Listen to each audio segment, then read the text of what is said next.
Assalamualaikum dan selamat sejahtera. Hai, apa khabar anak-anak semua? Cikgu doakan kamu sentiasa berada dalam keadaan sihat ya, bersama keluarga kamu ya. Jadi pada musim COVID ni, cikgu berharap kamu dapat menjaga kesihatan diri ya. Jangan keluar rumah ya. Jadi cikgu berharap kamu dapat melakukan aktiviti yang berfaedah ya, semasa kamu berada di rumah ya. Baiklah, pada hari ini cikgu ingin menyampaikan satu taklimat ya, satu taklimat nilam ya, yang perlu dilaksanakan di sekolah kita ya. Baik, untuk itu pertama sekali cikgu ucapkan selamat datang kepada semua murid ya di sekolah Seksyen 6 untuk menyertai aktiviti nilam di sekolah kita ya. Walaupun kita berada di rumah, tetapi kita boleh melakukan aktiviti ini dengan lebih berkesan ya. Baiklah, untuk itu cikgu akan memperkenalkan ya kepada kamu siapakah guru nilam pada tahun ini ya. Jadi kita akan berkenalan seorang demi seorang ya. Nak kenal cikgu nilam ni siapa, kita akan tahu ya selepas ini ya. Baik, guru yang pertama. Guru yang pertama ni siapa cikgunya? Saya sendiri, saya ialah Cikgu Alawiyah binti Abdul Rahman ya. Cikgu mengajar mata pelajaran bahasa Melayu di sekolah ya. Baik, guru yang kedua ialah Cikgu Siti Hajar binti Jalan ya. Okey, beliau merupakan guru bahasa Inggeris ya di sekolah kita ya. Baik, guru yang ketiga ialah Cikgu Siti Hajar binti Osman ya. Beliau juga merupakan guru bahasa Inggeris ya. Baik, seterusnya cikgu perkenalkan beliau ialah Cikgu Surizan binti Hasan ya. Cikgu Surizan juga merupakan guru mata pelajaran bahasa Melayu di sekolah ya. Baik, seterusnya guru nilam seterusnya ialah Cikgu Farhana Atikah binti Ahmad Razwan ya. Beliau juga guru mata pelajaran bahasa Inggeris di sekolah kita ya. Baik, seterusnya cikgu ingin menjelaskan ya, menerangkan kepada kamu ya maksud nilam ya. Biasanya kita dengar, kita sebut aktiviti nilam ya. Nilam tu apa maksudnya? Baik, nilam ini membawa maksud nadi ilmu amalan membaca. Jadi singkatannya kita panggil nilam ya. Baik, nilam juga merangkumi semua aktiviti galakan membaca yang dijalankan di sekolah ya. Jadi di sekolah kita menggalakkan murid-murid membaca ya, sama ada pada masa rehat ya, pada sementara guru masuk ke kelas ya, kita boleh membaca apa-apa bahan ilmiah ya, dengan tujuan supaya kita dapat menambahkan ilmu pengetahuan kita ya. Okey, dan aktiviti nilam ni melibatkan penilaian ya. Dia ada kita boleh nilaikan pembacaan kita. Nanti kita akan belajar ya bagaimana kita ingin merekod bahan bacaan nilam ya. Dan program nilam ini akan berterusan sepanjang tahun. Ya, jika kita mula pada bulan Januari, jadi program ini akan berakhir pada hujung tahun lah, ya, bulan November. Baiklah. Seterusnya, ya, kita pergi program nilam yang ditambah baik. Pada zaman dahulu pun ada juga nilam, ya, tetapi lain sistem dia, ya. Program nilam yang ditambah baik ni merupakan kesinambungan kepada program nilam yang terdahulu. Macam cikgu cakap tadi, dulu ada juga program nilam, ya, tapi lain caranya, ya. Jadi nilam ini yang ditambah baik lebih berfokus kepada kualiti, ya. Sekarang ni kita nak tengok kualiti pembacaan, ya, berbanding kuantiti bahan yang dibaca, ya. Dulu pentingkan kuantiti, berapa banyak buku baca. Ada 100 contohnya kan. Siapa ikut bilangan buku banyak, maksudnya dialah, ya, berjaya melakukan aktiviti nilam di sekolah. Tapi selepas itu kita buat penambahbaikan, kita nak ambil kualiti pembacaan, ya, bukannya kuantiti, ya. Baik, seterusnya, apa yang boleh murid-murid baca? Ini cikgu menjelaskan kepada kamu nanti apa yang boleh murid-murid baca, ya. Kita lihat apa bahan buku yang kita boleh baca. Okay, yang pertama sekali kita tahu, ya, buku fiction. Okay, ini bahan buku. Bahan buku ni kita panggil buku fiction. Buku fiction ni konsepnya senang saja. Kamu ingat, ya, konsep buku fiction ni ialah buku cerita. Contohnya banyak di sini, ya, telah ditunjukkan. Cerita misteri, cerita sejarah, ya, sejarah pahlawan negara, ya, dan lain-lain lagi lah. Ada cerita legenda, ya, seperti cerita Cinderella. Yang ni murid-murid kadang disukalah cerita-cerita yang macam ni, ya. Ada setengah murid dia suka tengok cerita seram, ya, cerita seram. Ada murid dia suka baca buku cerita tentang sukan, ya. Ada cerita khayalan. Itu konsep buku cerita, ya. Baik. Seterusnya,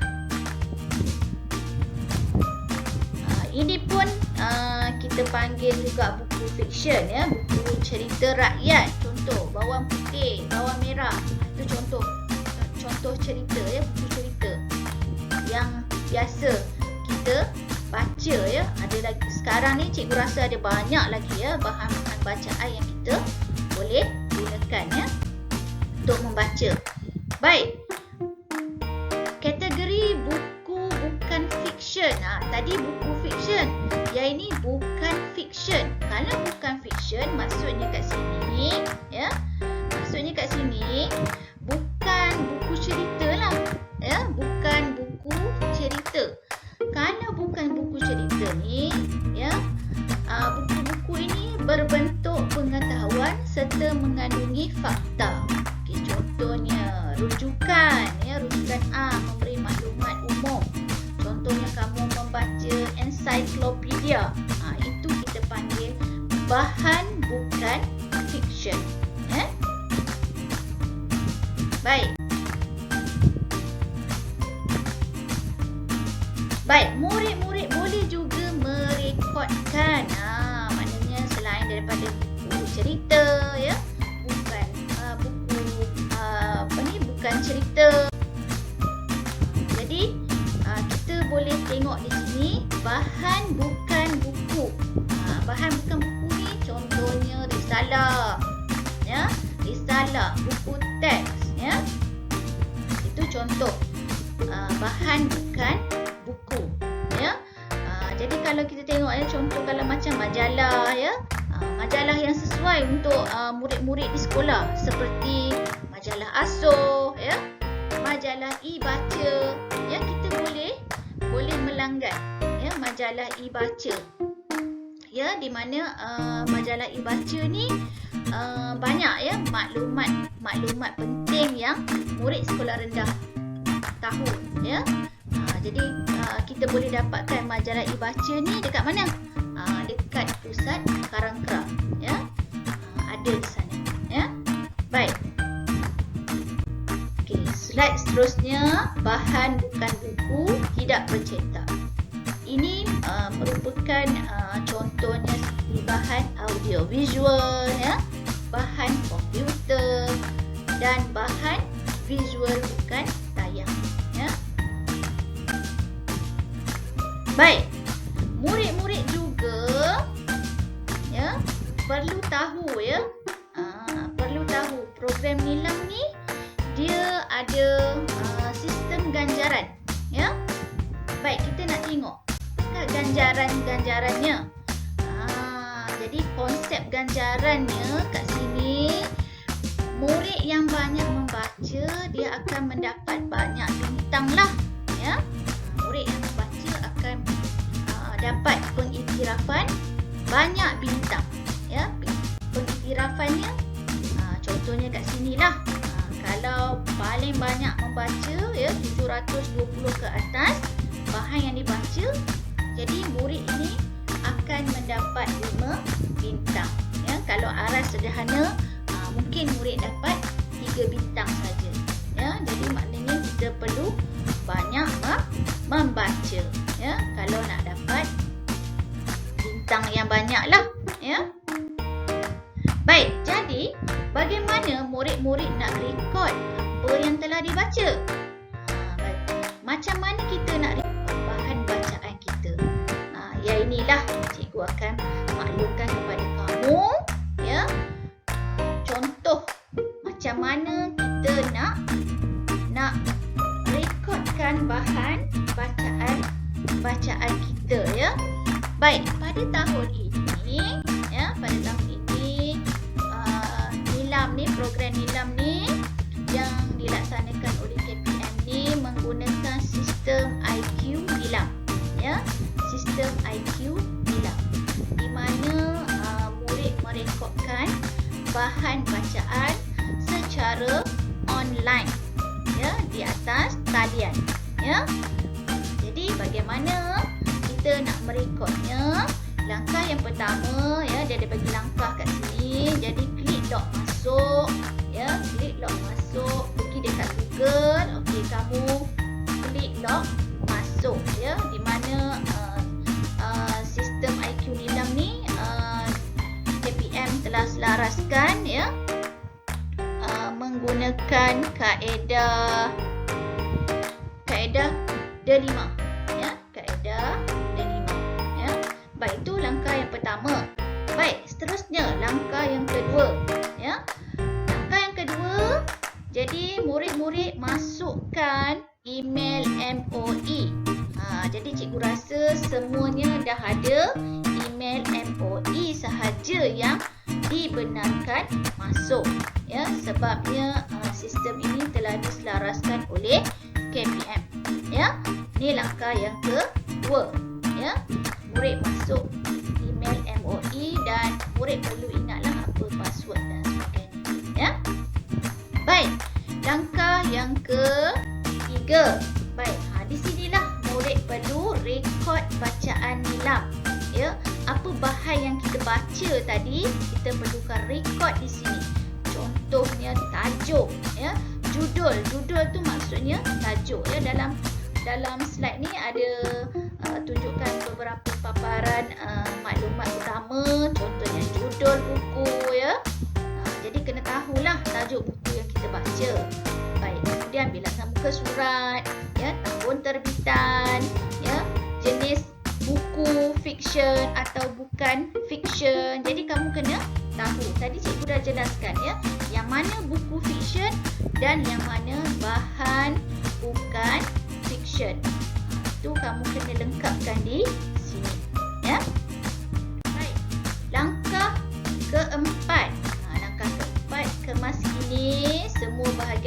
bahagian maklumat utama tadilah, ya. Jadi buat kemas gini, ya. Jadi langkah yang kelima, ya, dalam slide ini ada paparan aktiviti pengayaan. Jadi kamu lengkapkan, ya, berdasarkan rumusan bahan buku tadi, ya. Kita lengkapkan apa contoh aktiviti yang kita boleh buat. Contohnya kalau murid tahap 1, ya. Murid tahap 1 ni dia boleh buat aktiviti mengeja, ya, ataupun dia buat lakaran gambar dan sebagainya, ya. Kalau murid tahap 2, okey, boleh melakukan aktiviti mendeklamasikan sajak, ya, menulis catatan, ya, dan lain-lain lagi, ya. Baik, setelah membuat rumusan di sini, kamu klik, ya, klik button, ada butang, ya, tekan klik simpan, ya, klik butang simpan. Jadi maknanya rekod kamu tu telah disimpan, ya. Baik, itu langkah yang terakhir lah, ya. Jadi cikgu berharap kamu boleh mengikut 5 langkah ini, ya, untuk mengisi rekod bacaan nilam kamu menggunakan sistem IQ nilam, ya. Baiklah, ini slide yang seterusnya. Kita dah baca tadi, kita simpan. Kemudian dah simpan, kalau kita nak ulang balik, kita masuk semula ID kita tadi, ya, email MOE tadi, ulang semula, ya, dan kita akan rekodlah bacaan-bacaan yang seterusnya. Baiklah, cikgu rasa setakat ini saja taklimatnya, ya, taklimat tentang aktiviti nilam, ya. Jadi cikgu berharap kamu boleh melakukan aktiviti ini semasa di rumah, ya, sebab sekarang ni pun semua murid berada di rumah, ya. Jadi maksudnya kat sini kita jangan membuang masa dengan bermain permainan video, ya, menonton televisyen terlalu lama, ya. Jadi lebih baik kita membaca buku, ya. Sebab apa? Semakin banyak kita membaca, semakin tambahlah ilmu pengetahuan kita, ya. Ibarat kata pepatah lah, membaca itu jam